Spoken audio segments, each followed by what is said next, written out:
Aí Dude jantando. Chegou agora da igreja, tá jantando.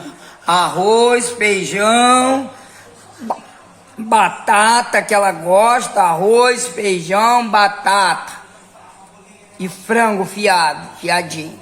Ela gosta muito de batata. Você gosta de batata, Dude? Muito? Você vai comer tudo pra quê? Pra ficar forte pra crescer. Ah, ficar forte pra crescer? Então dá uma colherada aí mesmo, de quem tá com fome mesmo, dá uma colherada.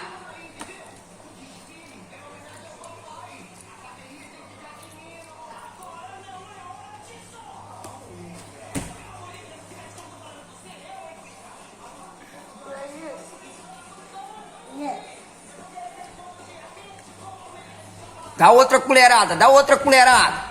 Pra ficar forte, pra ficar forte.